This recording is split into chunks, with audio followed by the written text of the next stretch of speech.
नमस्कार, मैं हूं श्वेता सिंह। कहते हैं कि कोई भी व्यक्ति किसी पर भी विश्वास कर सकता है, लेकिन जब पैसों की बात आती है तो आप हर किसी पर विश्वास नहीं करते। लेकिन कुछ नाम ऐसे होते हैं जो नाम आप अपने पैसों के साथ भी उन पर भरोसा करते हैं, उनकी जो सलाह है, उनका जो मशवरा है उसे लेते हैं। ये सबसे सरल और सामान्य भाषा में मैं अपने मेहमान का इंट्रोडक्शन आपको दे सकती हूँ। डॉक्टर विवेक बिंद्रा, बहुत बहुत स्वागत है आपका। और ये बहुत बड़ा कॉम्प्लीमेंट होता है, क्योंकि लोग जनरली अपने पेरेंट्स की, अपने भाइयों की, अपने बहनों की, इनकी बातों पर विश्वास करते हैं। जब अपने पैसे की बात आती है बहुत सोच समझ कर सोचते हैं कि पता नहीं कुछ गलत एडवाइस न दे दे। लेकिन आपके में क्या बात ऐसी है कि ये बड़ा बिजनेस जो है उसकी तरफ जो आम इंसान है वो इतना खिंचा चला आता है? धन्यवाद, थैंक यू। आम इंसान तभी खिंचा चला आएगा जब आप एक रियल वैल्यू क्रिएट कर सकते हैं, और वो रियल वैल्यू क्रिएट करने के लिए आम इंसान की जो सबसे खास समस्या है उसको सुलझाने के लिए क्या प्रयास किया जा रहा है। तो आज जो व्यापारी वर्ग हमारे देश में, देखिए, एंटरप्रेन्योरशिप बहुत पुराना है हमारे देश में, लेकिन स्केल नया है। बिजनेस खड़ा तो लोगों ने किया है, लेकिन बिजनेस बड़ा नहीं किया है। और बिजनेस बड़ा कैसे किया जाए, उसके लिए सोलोप्रेन्योर, एंटरप्रेन्योर के लिए हमने हिंदी भाषा में एक बड़ा बिजनेस, ये प्लेटफॉर्म ऐसा बिल्ड किया है जिससे वी आर हेल्पिंग, और आज बिलियनियर प्रोफेसर्स के साथ में हम उनकी मदद कर पा रहे हैं। लगभग 10 करोड़ लोग हमारे वीडियोस हर महीने देखते हैं, विच इज 100 मिलियन का हमारा मंथली एक्टिव यूजर है, और एक फार रीचिंग इम्पैक्ट है। आज 750 डिस्ट्रिक्ट के अंदर आज हमारे ऑफिस माइक्रो फ्रेंचाइजी उनके साथ में नीचे जाके एक आम आदमी का हैंड होल्डिंग कर रहे हैं। अपना ये एक मुद्दा है कि रिक्शा वाले को भी हम एक बड़ा एंटरप्रेन्योर टेक्नोलॉजी के साथ एनेबल, साधारण भाषा में सिखा के उसे कैसे आगे बढ़ा दें। अच्छा, सुना है कि आपको कुछ गिनीज बुक रिकॉर्ड्स में भी नाम है, कई सारे रिकॉर्ड्स हैं इनफैक्ट। धन्यवाद, थैंक यू। हाँ, ठीक बात है। हालांकि ये वर्ल्ड रिकॉर्ड बनाना हमारा गोल नहीं है, वो एक आउटकम है। गोल हमारा था कि क्या हुआ पेंडेमिक में। अब मुझे वो 2020 का वो समय याद आता है जिस समय अप्रैल का टाइम था, बहुत ज्यादा सब जगह इतना ज्यादा उस समय माहौल पैनिक का था कि लोगों को समझ नहीं आ रहा था क्या किया जाए। तब हमने पहला एक वेबिनार किया। एक वेबिनार में अमूमन 100, 200, 500, 1000 लोग आते हैं। हमारे वेबिनार में 10 लाख, 15 लाख, 20 लाख लोग आए, तो गिनीज वर्ल्ड रिकॉर्ड में आ गया। तो हमने स्ट्रैटेजी का, सेल्स का, ऑपरेशंस का, रिटेल का, स्टार्टअप का, हमने हर सब्जेक्ट पे, लीडरशिप पे, इन सब पे हमने वेबिनार्स किए, मार्केटिंग पे, और हर बार जो वेबिनार था वर्ल्ड रिकॉर्ड में आता चला गया। आज लगभग Guinness book of world record हमारे 9 हैं, और golden book of world record मिला के हमारे 10 वर्ल्ड रिकॉर्ड बन चुके हैं। ये जो शो आप कर रहे हैं, जो जीता वही Sikandar, horses table, good news today पर, इस शो का कॉन्सेप्ट क्या है? क्या है इस शो में? देखिए, वैसे तो होना चाहिए जो जीता वही चंद्रगुप्त मौर्य, हाँ। क्योंकि चंद्रगुप्त जीते थे, सिकंदर नहीं जीते। पर क्योंकि ये कहावत बहुत ज्यादा मशहूर है तो ये नाम भी रखा गया और बड़ा अच्छा चला। ये on the spot funding reality show है। इसमें 8 इन्वेस्टर आते हैं, हर एक इन्वेस्टर अपने साथ 5 करोड़ रुपए रेडी रखता है। 24 स्टार्टअप सामने आते हैं। स्टार्टअप आता है, रियलिटी शो है, पैसा इन्वॉल्व है। इसमें Sunil Shetty production, India TV, अपना इंडिया टुडे ग्रुप जो है हमारा, और सारे, मेरा जो रोल है इसमें मेंटर, कोच, एडवाइजर और स्टार्टअप गुरु का है। तो हम लोग मैक्रो इंडस्ट्री का एनालिसिस भी देते हैं और साथ में माइक्रो बिजनेस का एनालिसिस देते हैं। स्टार्टअप आता है, इधर सबके सब इन्वेस्टर बैठे रहते हैं, आमने सामने चर्चा होती है, वहीं सब ओके हो जाता है, वहीं पैसा और उनके बदले में उनकी इक्विटी ली जाती है। तो बड़ा अच्छा शो है। पैसा लेने के लिए देखिए कई तरीके हैं। सेल्फ फंड आदमी कर सकता है, दोस्त से ले सकता है, परिवार से ले सकता है। लेकिन जो एंजल इन्वेस्टमेंट है, वो एंजल इन्वेस्टमेंट वो आपसे छोटी सी एक ओनरशिप, हिस्सेदारी कंपनी में ले लेता है। जो एंजल आता है वो एंजल की तरह काम करता है। बहुत सारे एंजल इन्वेस्टमेंट के लिए बड़े अच्छे सारे प्लेटफॉर्म्स हैं। Startup grind, Indian angel network, venture catalyst, Chennai angel, lead angel, Sequoia, Nexus, Kalaari, Mumbai angel, बहुत हैं। लेकिन तब भी बावजूद उसके केवल 2% लोगों को पैसा मिल पा रहा है। 98% लोग फेल हो जाते थे। तो उसी के लिए हम लोगों ने मिलकर ये शुरू किया हॉर्सेस टेबल, जहां पे हम और लोगों को पैसा दे सके, उनकी मदद कर सके। अगर उनके आइडिया में दम है तो उनकी ग्रोथ में हिस्सेदारी देने के लिए हमारे इन्वेस्टर साथ में आते हैं, और मैं उसको वहां पे आके मॉडरेट करता हूं, मैं अपनी एडवाइस देता हूं, जिसके बेसिस पे आगे हम लोग उसको आगे बढ़ा पाते हैं। मतलब इसमें कोई भी आ सकता है, कोई भी जो जिसके पास कोई आइडिया हो कि किस तरीके से आगे कोई बिजनेस हो सकता है। ज़रूरी नहीं है कि कोई बड़े बड़े ग्रुप्स हों, बिजनेस हाउसेज हों। ये मकसद क्या है इसका? आइडिया कहाँ से आया? श्वेता जी, यही तो मेन मुद्दा है कि अगर आज मैं गुवाहाटी के आगे वहां से 200 किलोमीटर दूर जाके, जहां असली भारत बसता है, जो केवल दिल्ली मुंबई में नहीं है, उन लोगों को हम ला सके, उनको बढ़ा सके। देखिए, आइडिया यहां से आया कि एक एडम स्मिथ नाम के जेंटलमैन रहे, उन्होंने मैक्रो इकोनॉमिक्स पे किताब लिखी है। 200 साल पुरानी किताब है, उसको पढ़ने के बाद कुछ नहीं चाहिए। वो कहते 4 चीजें होनी चाहिए। एक जिस देश की पॉपुलेशन बढ़ रही है वहां बिजनेस अच्छा होगा, जहां टेंडेंसी टू कंज्यूम है, हमारे देश में स्वतंत्रता बहुत है, कुछ भी कंज्यूम कर सकते हैं, हमारा देश चाइना की तरह नहीं है। तीसरा, जहां एंटरप्रेन्योर बहुत है, और चौथा जहां इनोवेशन है। तो चारों लिहाज से 4 में से 3.5 नंबर इंडिया को दिए जाते हैं। इंडिया में एंटरप्रेन्योरशिप बहुत तेजी से बढ़ रहा है। तो हमारे को आपने पूछा आइडिया कहां से आया, आइडिया यहां से आया कि गड्ढा ढूंढने का एक ट्रेनिंग दिया जा रहा है, इसके द्वारा लोगों को इंस्पायर किया जा रहा है कि कैसे एक स्टार्टअप आए, क्या वो कस्टमर का टाइम बचा रहा है तो उसको पैसा मिल सकता है, हाँ भाई बड़ा अच्छा कर रहे हो आप, क्या वो कस्टमर का एफर्ट बचा रहा है, क्या वो कस्टमर का कोई कंफ्यूजन घटा रहा है, क्या वो कस्टमर के लिए सामान सस्ता लेके आ रहा है, क्या वो कस्टमर की प्रायोरिटी पे उसको फोकस करा रहा है, क्या वो कस्टमर को बढ़िया स्किल सर्विस, क्या वो कस्टमर को कोई वेंडर आइडेंटिफाई करके दे रहा है, क्या कस्टमर के लिए कोई कन्वीनियंस क्रिएट कर रहा है। तो basically urban company Oyo, Swiggy, Ola, Zomato, Flipkart, just dial, Zoom, ये सब इंडियन स्टार्टअप्स हैं जो कस्टमर की कोई ना कोई समस्या को सुलझा रहे हैं, और जैसे वो समस्या सुलझाते हैं, और इसी के लिए हम इंस्पायर करना चाहते हैं कि स्टार्टअप ऐसा ही है जो कस्टमर की बर्निंग प्रॉब्लम को, ज्वलंत समस्या को सुलझा सके। पर इसके आगे क्या होगा? मतलब अगर कोई इंसान है, जैसे मान लीजिए मेरे पास ही कोई आइडिया है, तो मुझे तो बिजनेस चलाने के बारे में मालूम नहीं है, फंडिंग अगर मान लीजिए मुझे मिल भी जाती है यहाँ पर, तो आगे क्या बिजनेस चलाने में मदद भी मिलेगी? बहुत अच्छा प्रश्न है आपका। देखो, जब इन्वेस्टर आता है ना, तो वो स्मार्ट कैपिटल लेके आता है, केवल पैसा नहीं लाता है, वो एक हैंड होल्डिंग सपोर्ट लेके आता है। बड़ा बिजनेस साथ में हमारी कंपनी भी आ रही है, तो हम उनको लाइफ टाइम मेंबरशिप देते हैं, ट्रेनिंग देते हैं। देखिए, जब इन्वेस्टर आता है तो वो स्टार्टअप को मेंटरशिप देता है, एडवाइस देता है, रिसोर्सेज देता है। तो इसीलिए ये जो हॉर्सेस टेबल है, जो हमारे आज यूट्यूब चैनल पे आ रहा है, जीएनटी पे आ रहा है, गुड न्यूज टुडे, और अच्छा नेटवर्क आपने चालू किया है, तो ये हम यहाँ पे इन्वेस्टर एक स्टार्टअप को आगे जाके और फंड रेज करने में मदद करता है कि सीरीज ऑफ इन्वेस्टमेंट पिचेस डाल सके। हर स्टेज पे उसके साथ इन्वॉल्व होता है। एक आइडिया स्टेज से रेवेन्यू जनरेटिंग स्टेज तक इन्वेस्टर साथ में जुड़ता है। कई बार तो इन्वेस्टर अपना फ्री ऑफिस स्पेस भी देता है। अगर आपकी कंपनी छोटी है, आप हमारे ऑफिस से आकर शुरू कर सकते हो। उनको डिजिटल मार्केटिंग सपोर्ट देता है, टेक्नोलॉजी बनाने में, मैन पावर लाने में। तो ऐसा नहीं, इतना ही नहीं है, बल्कि मैं आपसे ये भी बताऊंगा कि फंड का इस्तेमाल कैसे हो रहा है, इस पर भी स्टार्टअप आकर के स्टार्टअप के ऊपर इन्वेस्टर नजर रखता है। इन्वेस्टर देखता है कि ड्यू डिलिजेंस करता है, उनको स्मार्ट कैपिटल देता है, उनके नेटवर्क को बढ़ाता है, उनको फ्यूचर इन्वेस्टर अट्रैक्ट करने में पूरी मदद करता है, उसको ब्रांड बिल्डिंग करता है, उसका माउथ पीस बन जाता है। वो केवल पैसा नहीं इन्वेस्ट करता है, वो उसको पूरी गाइडेंस देता है आगे भी, उसको बिल्कुल हॉक आई के साथ में जुड़ा रहता है, उनकी रिपोर्ट्स लेता है हर हफ्ते, हर महीने। ऐसा नहीं कि जैसे लिस्टेड कंपनी तो क्वार्टरली रिपोर्टिंग करते हैं, इनसे तो हर महीने रिपोर्ट किया। तो स्टार्टअप पे कड़ी नजर भी रहती है कि वो पैसा कैसे इस्तेमाल कर रहा है, और उसको हैंड होल्डिंग करके सपोर्ट करके ग्रोथ के लिए भी मदद की जाती है। इसीलिए इसी लिहाज से हॉर्सेस टेबल एक रेवोल्यूशनरी कॉन्सेप्ट है जो आज जीएनटी के साथ बड़ा बिजनेस मिलकर के लेके आया है। ये बड़ी अच्छी चीज़ है, क्योंकि थोड़ा तो मार्गदर्शन भी चाहिए सबको, लेकिन नज़र भी रखनी ज़रूरी है। लेकिन एक थ्योरी ये भी है डॉक्टर विवेक बिंद्रा कि स्टार्टअप्स का बबल एक क्रिएट हुआ था, और वो जो बुलबुला है वो अब धीरे धीरे फूट रहा है। आपकी क्या सोच है इस पर? नहीं, मैं ऐसा बिल्कुल नहीं मानता। ये कोई बुलबुला नहीं, ये रियल सब्सटेंस है। अगर ये बबल है तो हमें मानना होगा कि 700 मिलियन इंटरनेट यूजर भी इंडिया में बबल है। इंटरनेट यूज करना बंद कर देंगे क्या लोग? आज UPI card payments, net banking, transaction, ये सब बंद हो जाएगा। अक्टूबर में ही साल $100 बिलियन की ट्रांजैक्शन यूपीआई पे इंडिया में हुई है। ये स्टार्टअप का नतीजा है। रेवोल्यूशनाइज किया है डिजिटल ट्रांजैक्शंस को, ये स्टार्टअप का नतीजा है। बहुत सक्सेसफुल स्टार्टअप्स आ रहे हैं। 42 नए यूनिकॉर्न एक साल में आए हैं। आप समझिए, जितने यूनिकॉर्न 10 साल में बने, यूनिकॉर्न का मतलब 7,500 करोड़ की कंपनी, जितने स्टार्टअप 10 साल में बने, उतने ही स्टार्टअप पिछले 1 साल में भी बन गए। तो ये बबल नहीं है।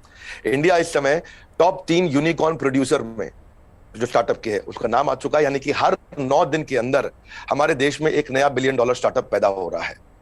स्टार्टअप जो है ना, ये अब 2011 में 9.5 साल लगा करते थे, और उसके बाद ये समय कम होता चला गया। 2012 से जो स्टार्टअप आया वो 4.5 साल में $1 बिलियन हो गए। आप ये समझिए कि ट्रैवल एजेंसी जो होती थी वो Goibibo, Thomas Cook, make my trip में आ गई। सरकारी नौकरी घट रही है, स्टार्टअप बढ़ रहे हैं।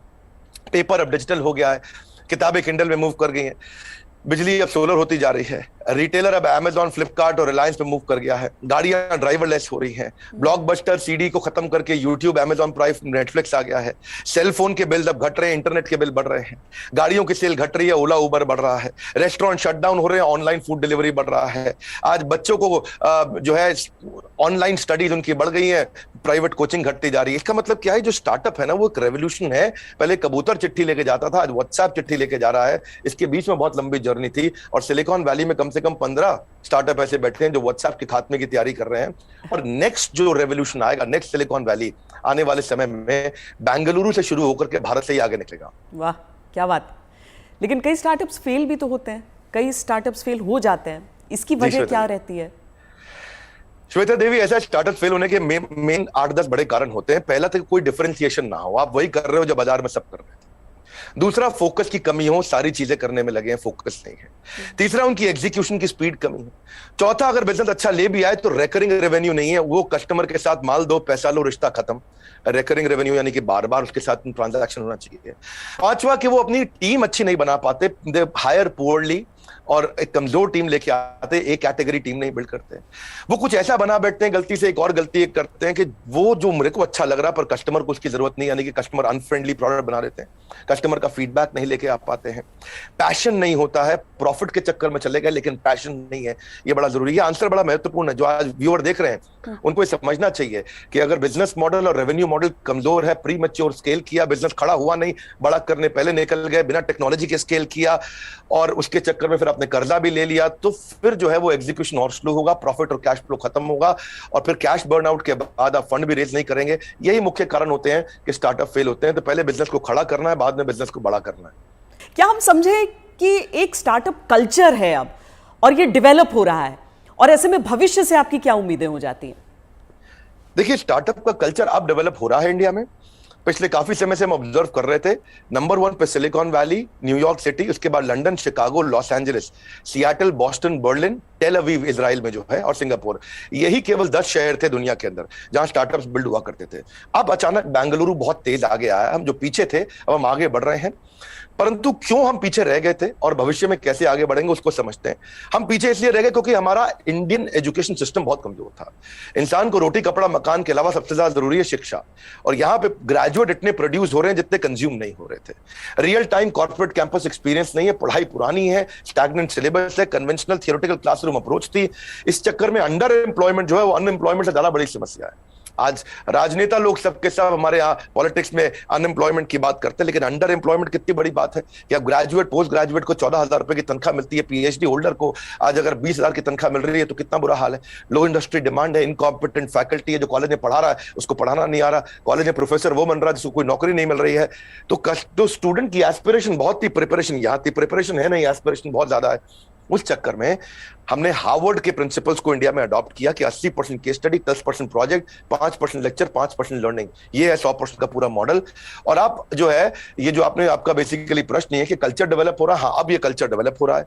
ओरिजिनल क्वेश्चन आपका यही है कि कल्चर ऑफ इनोवेशन आ रहा है, और इससे ना इकोनॉमिक एक्टिविटीज, मनी सर्कुलेशन अपने आप इंप्रूव होता है, और इससे देश में फर्क आ रहा है। मेरा कंक्लूजन यही है कि लोगों के पास आइडियाज हैं, कैपेबिलिटी है। हमने जो ये शुरू किया है हॉर्सेस टेबल, जो जीता वही सिकंदर, ये एक ऐसा रेवोल्यूशनरी कॉन्सेप्ट है जिससे एक आम आदमी को भी ना मन में ये फीलिंग आ गया है, यार आइडिया देने पे पैसा मिल सकता है तो मुझे भी कुछ करना चाहिए। केवल आइडिया देने पे पैसा मिल रहा है, भैया तो कमाल हो गया है, मैं भी आता हूं, मैं भी आगे बढ़ता हूं। बड़ा उत्साह इस समय बढ़ रहा है देश का। हमारे यूट्यूब चैनल पे हमको बहुत फीडबैक्स मिल रहे हैं, जीएनटी पे मैंने देखा बहुत से फीडबैक्स मिल रहे हैं, लोग बहुत पसंद कर रहे हैं, शेयर रेट बढ़ गया, वीडियो कंजम्पशन रेट बढ़ गया। नहीं, आप बहुत सही बात कह रहे हैं, क्योंकि 12वीं कक्षा की इकोनॉमिक्स जब हम पढ़ते हैं तो उसमें अनएम्प्लॉयमेंट में तो कई चैप्टर्स हो जाते हैं, अंडर एम्प्लॉयमेंट सिर्फ एक सबहेड के तौर पर नजर आता है। लेकिन बहुत बड़ी समस्या है, देश में टैलेंट की कमी नहीं है, टैलेंट पूल है हमारे सामने। लेकिन कोई ऐसा रोड मैप आपको नजर आता है कि जो प्रतिभा है युवाओं की, उसके हिसाब से उन्हें मौके मिल सके? रोड मैप एक ही है कि आज बच्चों को लैक ऑफ क्लैरिटी है, उनको प्रोफेशनल करियर सब्जेक्ट कोर्स इसके बारे में जानकारी नहीं है। तो रोड मैप केवल एक ही है कि उसको कंटिन्यूअस लर्निंग का मतलब है कंटिन्यूअस अर्निंग। उसको अपने साथ एक डिसिप्लिन बिल्ड करके अपने साथ मूक यानी कि मैसिव ओपन ऑनलाइन कोर्सेज दुनिया भर में आ गए, लगातार सीखने से खाली दिमाग खुले दिमाग में परिवर्तित हो जाएगा। अब जो anyone who keeps on learning he will stay young forever, ये हेनरी फोर्ड ने बोला है। बड़ा बिजनेस भी इसीलिए आया। दुनिया भर में कॉर्पोरेट ट्रेनिंग हो रही थी, स्किल डेवलपमेंट हो रहा था, K-12 की बात हो रही थी, टेस्ट प्रिपरेशन हो रहे थे, बाइजूस, वेदांतु सब आ गए, लेकिन एक आम आदमी के लिए, व्यापारियों के लिए सिखाने के लिए कुछ नहीं था। तो रोड मैप ये है कि आपको आज लर्निंग पे फोकस करना चाहिए। हमने भी उस गैप को समझा। हमने देखा कि कस्टमर के पास आज टाइम नहीं है, क्वालिटी टीचर नहीं है, हिंदी भाषा के अंदर कंटेंट नहीं है, मिनिमम एजुकेशन रिक्वायरमेंट पूरी नहीं कर पाते। आज MBA कॉलेजेस तो बहुत महंगे हैं, MSME के मेंटर नहीं है। तो मैंने उसके लिए हमने बड़ा बिजनेस चालू किया कि लोग आकर के सीखे वहां। क्या मॉडल है? Any time, anywhere, any device. कोई मिनिमम एजुकेशन नहीं चाहिए, वीडियो, वॉइस, वर्नाक्युलर, आपका टाइम हम सेव करेंगे ताकि आप सक्सेस मिले आपको इजी टू यूज कर दिया है। सारे business planning tool, framework, agreement, उनको डॉक्यूमेंट, स्ट्रैटेजी शीट, हर एक चीज बना के हैंड होल्डिंग के साथ, कोई भी सब्जेक्ट में फंसे वो, strategy, sales, HR, finance, customer service, funding, operations, technology, marketing, admin, legal, production, इस सब में उसको मदद करते हैं ताकि वो आकर के सीखे। तो बेसिकली रोड मैप ये है कि आदमी को सीखना चाहिए। हमने ऐसा किया है कि हमने 750 रुपए महीने पे एक एग्जीक्यूटिव एमबीए उसको कराना शुरू कर दिया है। 1500 रुपए महीने पे हमने एक अडल्ट को एमबीए कराना शुरू कर दिया है। सिखा कौन रहा है मेरे साथ? मेरे प्रोफेसर एक कैटेगरी है, केंटारो, Patanjali, Amul, Morgan Stanley, Somani, Apollo, Ford Motors, इन सबके चेयरमैन हमारे साथ जुड़े हुए सिखा रहे हैं। Dainik Bhaskar, Lal path lab, Xiaomi, HDFC limited, जब इनके चेयरमैन एक अच्छा बिलियनियर प्रोफेसर आके सिखाता है और वो लर्निंग देता है और इतनी अफोर्डेबल प्राइस पे देता है, तो उससे रेवोल्यूशन आ रहा है। यही कारण है कि आज देश में बहुत सारे लोग हमारे साथ जुड़े हैं, जिसके कारण हम वो सीख पा रहे हैं, आगे बढ़ रहे हैं। तो रोड मैप सब लोग को मेरा एक ही मैसेज है कि अगर आपको अर्निंग बढ़ानी है तो पहले लर्निंग बढ़ानी होगी। क्योंकि अमूमन ऐसा होता है कि कुछ बड़े बिजनेस हाउसेस, हम सब टाटा बिरला को देखते हुए बड़े हुए, लेकिन वो मोनोपोली है इतना भी समझ में आया, कुछ कठिन शब्द लोग सीखते गए, लेकिन इतना भी साथ में सीखा कि सारा कंट्रोल इन्हीं के हाथों में रहेगा। लेकिन क्या ये स्टार्टअप कल्चर जो है वो बिजनेस डाइवर्सिफिकेशन में मदद कर सकता है? श्वेता देवी, अब जमाना बदल गया है। पहले $1 बिलियन कंपनी बनाने में जो 50 साल लगते थे, 5 साल में बन जाती है। जो हमारे यहाँ टॉप रैंकर सबसे बड़े अरबपति 1950 में थे, उनमें से अब कोई दिखाई नहीं पड़ता है टॉप अरबपति की लिस्ट में हमारे देश में। अचानक जमाना बदल गया है। इनफैक्ट सन 2000 तक भी Naukri.com, मेक माई ट्रिप, इनको 14 साल लगे $1 बिलियन कंपनी बनने में। पर आप उसके बाद देखिए, फ्लिपकार्ट, पॉलिसी बाजार, जोमेटो आया तो इनको 14 साल नहीं लगे, ये 8.5 साल में $1 बिलियन हो गए। पर उसके बाद में देखिए, नाइका, ओयो, उड़ान और ओला इलेक्ट्रिक आया, ये 2 साल 3 साल में $1 बिलियन कंपनीज हो गए। तो अब जो है वो कॉर्पोरेट्स की बपौती नहीं रह गया है बिजनेस। अब पहले हुआ करता था कि बड़ी मछली छोटी मछली को खा जाया करती थी, आज बहुत सारी छोटी मछली मिलकर बड़ी मछली को खा जाती हैं, और उसी रेवोल्यूशन में हम कंट्रीब्यूट कर रहे हैं साथ में। डॉक्टर बिंद्रा, बहुत मज़ा आया आपसे बात करके। और एक चीज़ मैं कहूँगी कि आमतौर पर क्या है कि ये बिजनेस के कॉन्सेप्ट्स जो हैं उसमें अंग्रेजी का इतना इस्तेमाल होता है कि आम लोग कनेक्ट नहीं कर पाते हैं। आंकड़ों का इतना इस्तेमाल होता है कि लगता है कि यार ये तो हमारे बूते की बात नहीं है। आप इतने सिंपल तरीके से समझाते हैं, मुझे लगता है इसीलिए ऐसी चीज़ों पर भी लोग आपकी बात को समझते हैं, आपकी बात को मानते हैं। और ये जो जी, हर एंकर के साथ भी उतना अच्छा नहीं लगता जितना श्वेता देवी आपका इम्पैक्ट है और आज तक का इम्पैक्ट है। मैं तो मतलब मानता हूं उस बात को कि आज तक जितना न्यूट्रल और जितना अच्छा चैनल रहा है, और खास तौर से जो आपने इन्फ्लुएंस क्रिएट किया, तो आपको बहुत बहुत बधाई। धन्यवाद, आपने इतना समय लगाया आज लोगों को इन महत्वपूर्ण पहलुओं पर हम चर्चा कर सके। Thank you so much. Thank you so much. धन्यवाद श्वेता देवी, थैंक यू।